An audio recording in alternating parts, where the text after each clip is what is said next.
السلطان محمد الفاتح رحمه الله رحمة واسعة ما فتح القسطنطينية للتكبر والاستعلاء، لا، إنما فتحها تنفيذا للأوامر القرآنية والنبوية، وسعيا لينال شرف البشرى النبوية: لتفتحن القسطنطينية فلنعم الأمير أميرها ولنعم الجيش ذلك الجيش.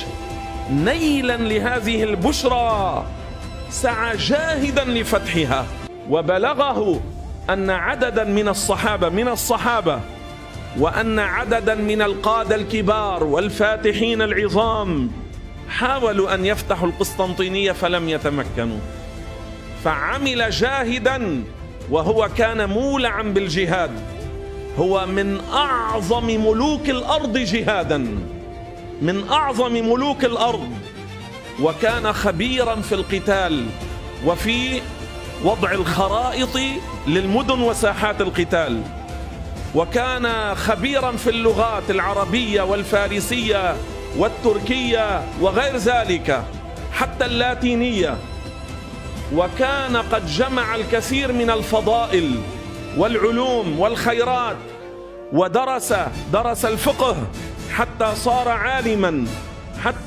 عالما.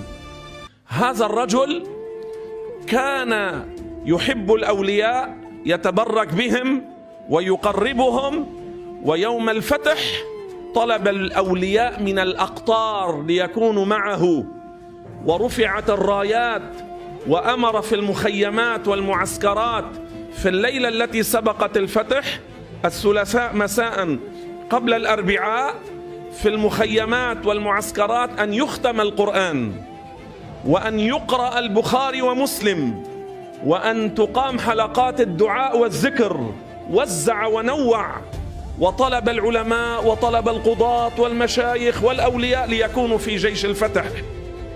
وبشره الشيخ شمس الدين، قال للوزير، كان له وزير مقرب يقال له أحمد، قال له: بشر السلطان أنه ينال هذا الفتح، وعندما يأتي الخبر بالفتح تكون أنت إلى جانبه. وهذا أمر غيب، لكن من الكشف، من الإلهام. الحاصل أن هؤلاء السلاطين كانوا يحبون الإسلام وكانوا يعملون لخدمة الإسلام. اليوم بعض المنافقين شو بيقولوا؟ إنه هول السلاطين كانوا منافقين، وهول السلاطين ما كانوا مسلمين، كانوا بس يتستروا من برا لبرا بالإسلام ليجمعوا الشعوب. أولا، هل الرسول صلى الله عليه وسلم يمدح كافرا؟ هل يثني على منافق؟ هل يقول عن أمير ضال مضل ولا نعم الأمير أميرها؟